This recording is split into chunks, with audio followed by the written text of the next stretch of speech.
ഇവിടെ കാണാറുള്ളതാണല്ലോ. ഞാനൊന്ന് നോക്കട്ടെ.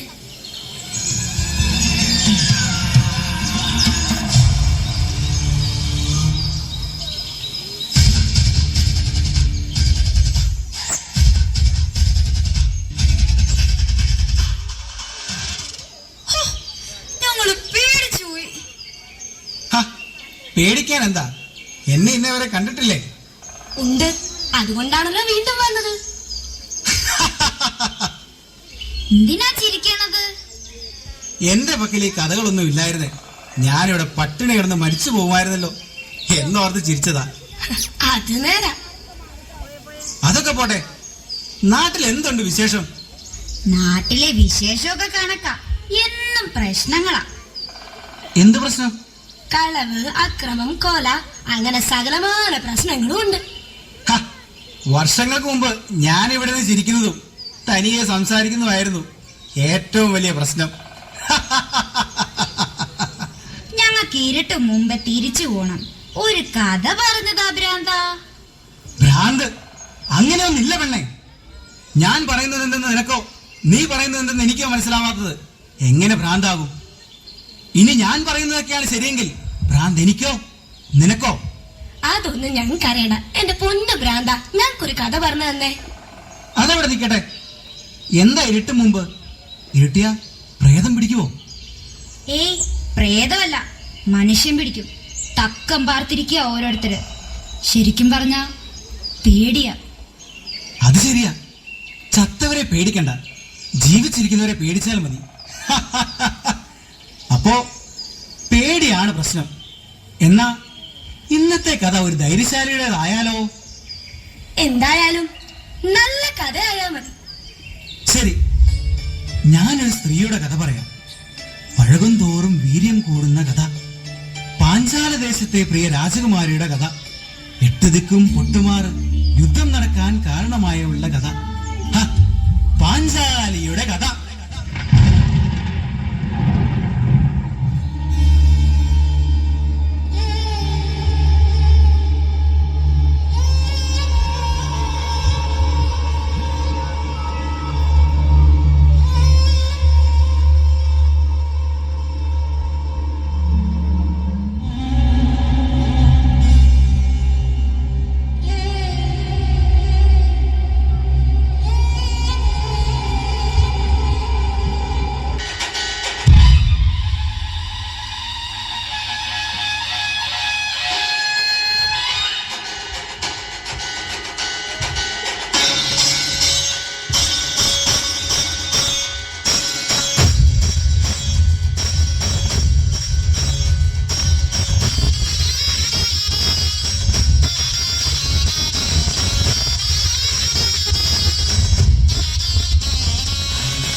നിന്റെ സമ്പത്ത്, രാജ്യം, ആയുധങ്ങൾ എന്തിന്? സഹോദരങ്ങളെ പോലും നഷ്ടമായി.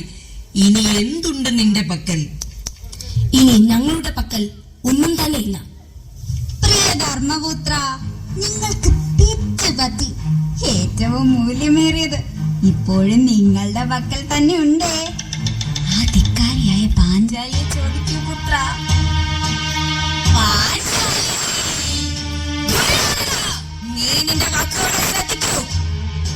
പാഞ്ചാലിയെ പന്തയം വെക്കൂ യുധിഷ്ഠിര. വാഗ്വാദത്തിനുള്ള സമയമല്ലിത്. വെറും അടിമയാണ് നീ.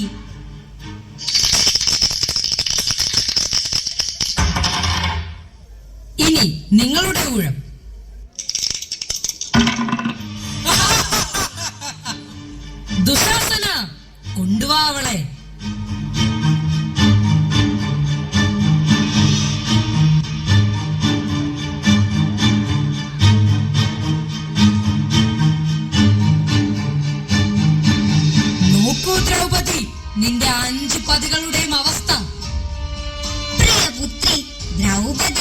നിനക്ക് കേവലം ദാസിയായി മാറേണ്ടെങ്കിൽ ദുര്യോധനന്റെ അടുക്കൽ അഭയം പ്രാപിച്ചാലും.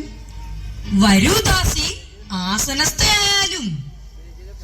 മൂഢനായ ദുര്യോധന, നാം യാഗാഗ്നിയിൽ നിന്നും ജന്മമെടുത്ത യജ്ഞസേനയാണ്. അഗ്നിയെ ഒരിക്കലും ആർക്കും ബന്ധിക്കാൻ സാധ്യമല്ല. നമ്മെ ദാസ്യാക്കാൻ നിനക്കും സാധിക്കില്ല. ധിക്കാരി, നിന്റെ ദാസ്യത്തിനൊരറുതി ഞാൻ തന്നെ വരുത്താം.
അഹങ്കാരമില്ലാതാവുമ്പോൾ അതിന്റെ പ്രഥമ ലക്ഷണം മുഖത്താണ് കാണുക.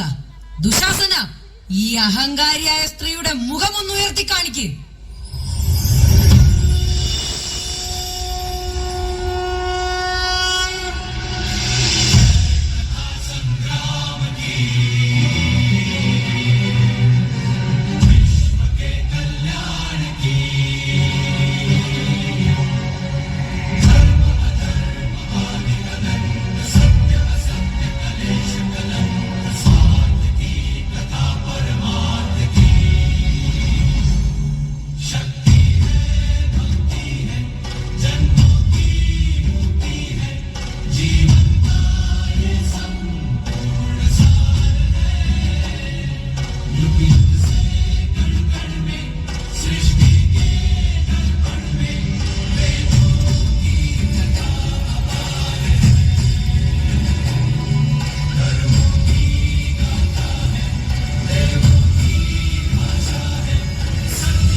ദ്വാപരയുഗത്തിൽ ദ്രൗപദി, ത്രേതായുഗത്തിൽ സീത, കലിയുഗത്തിലോ അറിഞ്ഞും അറിയാതെയും എണ്ണമറ്റ സ്ത്രീകൾ.